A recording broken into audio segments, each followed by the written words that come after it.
Swords of Ditto is an action RPG, sort of like Zelda. It's got roguelike elements as well, which makes it pretty interesting because you play as a hero, well, multiple heroes, and you crawl through dungeons, caverns, sort of like just a regular dungeon crawler, go fight the baddies, save the world. It was developed by 1-Bit Beyond and published by Devolver Digital. This is 1-Bit Beyond's first foray into game design, and it's pretty good for a first game. Like, the Swords of Ditto as a roguelike is actually really, really interesting with all of its mechanics and the way that they tie into the story. The story is you awaken one day in your house to a floating dung beetle who tells you that you are the new Sword of Ditto and you must go and defeat the big bad Mormo, the evil sorceress who's trying to take control of the entire world, sort of like Ganondorf. The opening scene features you being led by the dung beetle straight to her fortress after picking up the sword, and you're killed immediately. Start of the game, you die immediately. You learn that the game is about just dying constantly. It's not. It's actually about trying to strategically play. When you die, the world is plunged into 100 years of chaos. After that 100 years, Mormo is sealed away again. She's regaining power and a new sword is chosen. This is when you'll run through the proper tutorial of the game, the main locations of the main town that you're in. You meet a turtle who's a lawkeeper of the world so that he tells you how the sword works, how Mormo constantly keeps coming back all the time, and every 100 years a new sword is chosen to fight her. Very, very Zelda timeline-esque.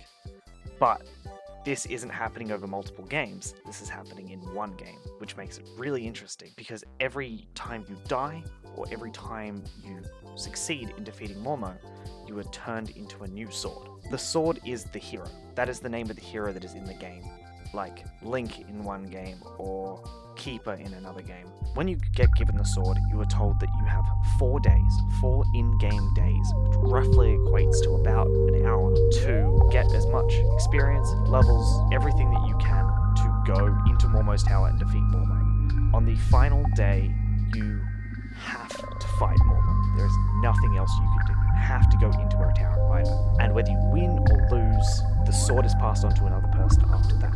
So as you play to go and defeat Mormo, you head into dungeons, you pick up gadgets. In the Ditto universe, they're actually called toys, and you keep leveling up. The leveling up in this game is interesting, because when you die or succeed, the sword is passed on to another person.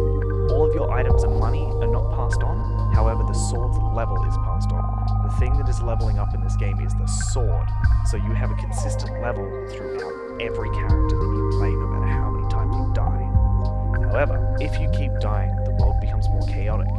So buildings get dilapidated, there's less NPCs to give side missions, there's more monsters around the world, more vicious monsters, so it becomes a much harder game to play, and you've got to play a lot more strategically. If you win, more people, more side quests, a little bit less monsters. They're not as vicious. Every time you respawn as a new sword, the map is completely rearranged. There's always the main locations, the town, a fountain that you can visit to talk to the gods, Mormo's tower, all of the dungeons. They're all there, but they're in a different location, and every layout of the dungeon and the world is different. And inside every dungeon is a different item each time. You can one game end up getting a vinyl disc that you use as a frisbee that can also pick up items for you. Another game you can get a drone that you can just get to self-destruct on command. Also in these dungeons and off of enemies and in crates that you can find are stickers. Stickers are the game's way of giving each character a unique power. That sticker can be like hitting a bit more, being immune to arrows, or every time you roll, you create a giant pool of poison.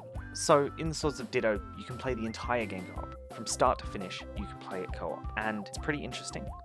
I didn't get a chance to play it that much, only played it for a few minutes in co-op. It's definitely worth getting a friend to play with you.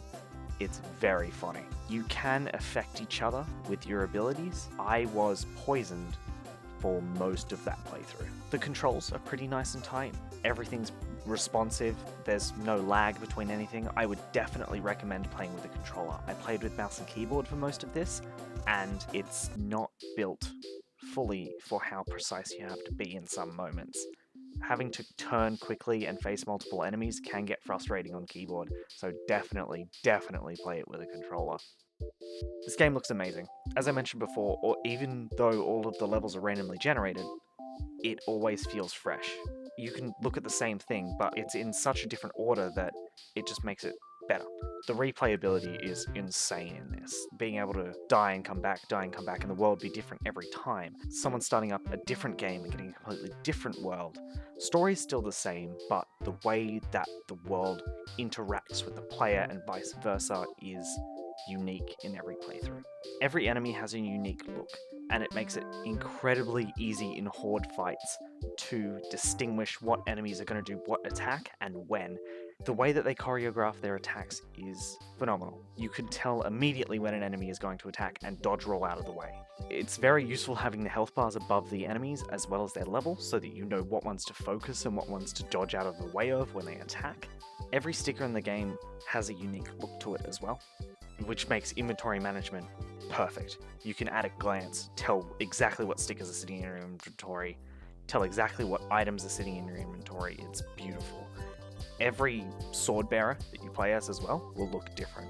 At one point I was playing a rabbit, another point I was playing as a luchador. It's great. The music in this game is phenomenal. I had to stop myself from just sitting in the main menu and listening to that tune because it's such a happy tune to listen to. You get into the adventuring spirit when you're listening to this music. A mixture of the really nice, happy, boppy main town music mixed in with the really serious, angry fight music. It creates this perfect blend of you're not getting too frustrated at the game because when you die, you just hear this really happy music again.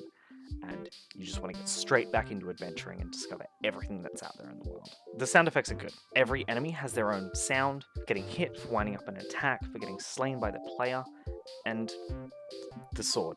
The sword has this satisfying swoosh as it goes through the air, and it's really satisfying when you hear the swoosh thud as you hit an enemy. It's beautiful. If you enjoy roguelites like FTL, or you enjoy Zelda, or both, this is definitely something you should try out. It's out now on Steam and the PlayStation Store for $20 at the time of this recording. You'll definitely be getting your money's worth. The amount of replayability and trying to uncover the true secret that is underlying the whole Ditto and Mormo conflict is definitely something that you need to discover.